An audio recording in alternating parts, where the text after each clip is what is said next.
नमस्कार, मी नरसिंह भुरे, आरोग्य दूत न्यूज मध्ये आपलं स्वागत. पाचोरा शहरात घडलेली एक घटना केवळ एका बेवारस व्यक्तीची नाही, तर माणुसकी अजूनही जिवंत आहे याची जाणीव करून देणारी आहे. दिनांक 16 ऑगस्ट 2024 रोजी सायंकाळी 7:30च्या सुमारास पाचोरा शहरातील डॉक्टर बाबासाहेब आंबेडकर यांच्या पुतळ्याच्या पाठीमागील बाबा शूज परिसरात अंदाजे 70 वर्षाचा आसपासचा एक वृद्ध व्यक्ती एकटा आणि असह्य अवस्थेत पडलेला आढळून आला. या व्यक्तीची अवस्था पाहून तेथील नागरिकांनी दुर्लक्ष न करता तातडीने मदतीसाठी पुढाकार घेतला. बाबा शूज दुकान यांच्याकडून 108 अँब्युलन्स तसेच 112 या आपत्कालीन क्रमांकावर संपर्क करण्यात आला. काही वेळातच 112चे पोलीस कर्मचारी आणि 108 अँब्युलन्सची टीम घटनास्थळी दाखल झाली. पोलीस कॉन्स्टेबल प्रकाश सुरवंशी, पोलीस कॉन्स्टेबल निलेश पाटील आणि होमगार्ड कपिल पाटील यांनी परिस्थितीची पाहणी करून या वृद्ध व्यक्तीला अँब्युलन्सच्या माध्यमातून पाचोरा ग्रामीण रुग्णालयात दाखल करण्यासाठी मदत केली. विशेष म्हणजे या संपूर्ण प्रक्रियेत किरण आनंदा पाटील अंतोर्ली आणि दीपक भगवान कोंडवडा गल्ली पाचोरा यांनीही माणुसकी दाखवत या वृद्ध व्यक्तीला रुग्णालयापर्यंत पोहोचण्यासाठी मदत केली. या व्यक्तीची अवस्था अत्यंत गंभीर आणि दयनीय होती. त्यांच्या अंगातून दुर्गंधी येत होती. मात्र त्यांची परिस्थिती पाहून मदत करणाऱ्या नागरिकांनी किंवा रुग्णालयातील कर्मचाऱ्यांनी त्यांच्याकडे दुर्लक्ष केलं नाही. पाचोरा ग्रामीण रुग्णालयाचे डॉक्टर विजय पाटील यांनी त्यांची तपासणी केली.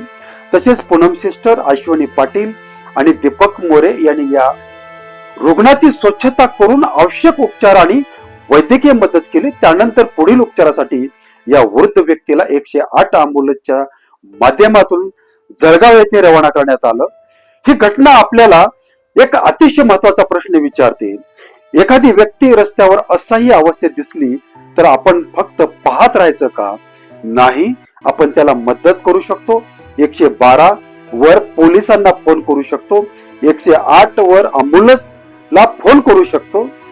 जवळच्या सरकारी रुग्णालयाशी संपर्क करू शकतो. एखाद्या व्यक्तीला आपले कोणी नाही म्हणून त्याला रस्त्यावर सोडून देणं हे आपले माणुसकी नाही. आज ज्याला आधाराची गरज आहे, कदाचित आपल्या कुटुंबातील एखाद्या व्यक्तीलाही अशाच मदतीची गरज पडू शकते. त्यामुळे पाचोरेकरांना एक नम्र आव्हान आहे.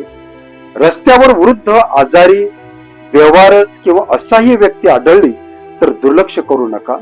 मदतीसाठी पुढे या आणि या घटनेत मदतीचा हात पुढे करणारी किरण आनंदा पाटील, दीपक भगवान तसेच 112चे पोलीस कर्मचारी प्रकाश सुरवंशी, निलेश पाटील, होमगार्ड कपिल पाटील, 108 अँब्युलन्सची टीम आणि पाचोरा ग्रामीण रुग्णालयातील डॉक्टर व कर्मचाऱ्यांचं आरोग्य दूत न्यूजच्या वतीने मनापासून कौतुक.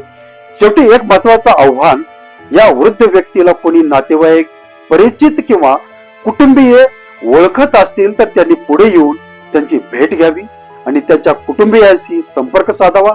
कारण नाव, गाव, नातं काही माहीत नसले तरीही तोही कोणाचा तरी वडील, भाऊ किंवा नातेवाईक असू शकतो.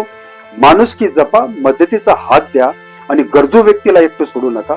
मी नरसिंह भुरे, आरोग्य दूत न्यूज. धन्यवाद.